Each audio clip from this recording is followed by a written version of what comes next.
Hi, I'm John Stewart, Chief Investment Officer of Farmers Trust Company. This is The Investor's Edge. The Investor's Edge, Market Insights with John Stewart, is brought to you by Farmers Trust Company. Hi, I'm John Stewart. Welcome to the latest edition of The Investor's Edge. First up, the week in review. Inflation is still a problem. What a difference a week makes. Investors had begun to breathe a sigh of relief as stocks seemed to be pricing in a continued moderation in the rate of inflation. They rose 5% in as many days, leading up to Tuesday's Consumer Price Index inflation report. Then, all of a sudden, bam! A hotter than expected report on price pressures sent stocks tumbling to their worst since the pandemic volatility of June 2020. The Dow fell by more than 1,000 points.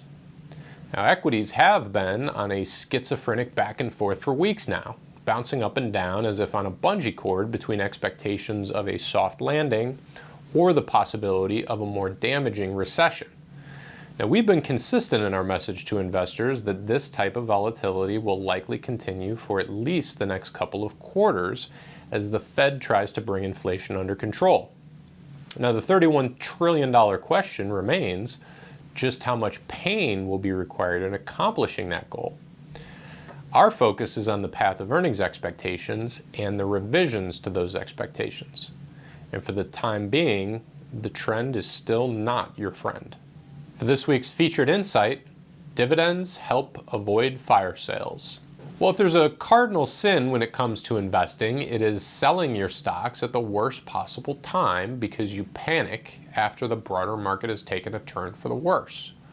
Investing is a long-term endeavor, and selling low because your emotions get the better of you is a surefire way to put the odds of success squarely against you. Now, one reason investors are forced to sell stocks when the broader market is down is that they simply need the money for some reason. Perhaps you are living off your investments for retirement income. Now, generating liquidity has been especially difficult this year as fixed income assets have broadly declined in value alongside equities.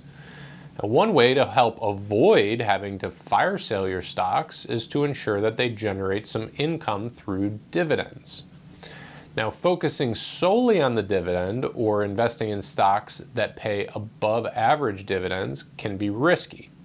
However, there are plenty of high-quality companies that pay dividends between 3 and 5%. The income those stocks generate can help supplement your living expenses so that you aren't forced to liquidate the shares themselves at the worst possible time. Looking ahead, Fed to hike again.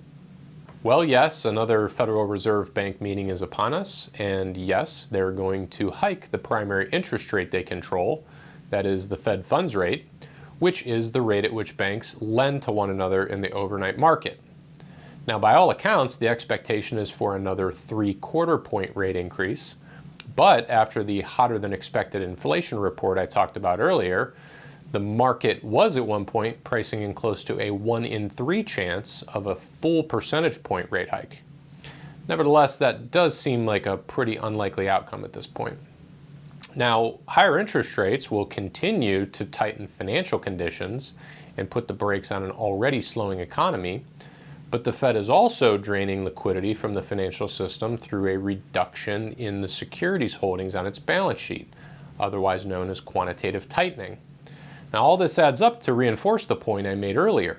Market volatility is upon us, and it's likely to be with us for a longer period of time than people might expect. There are still opportunities to make money in this market, but it will require more flexibility than many investors have been accustomed to for quite a while. Once again, I'm John Stewart.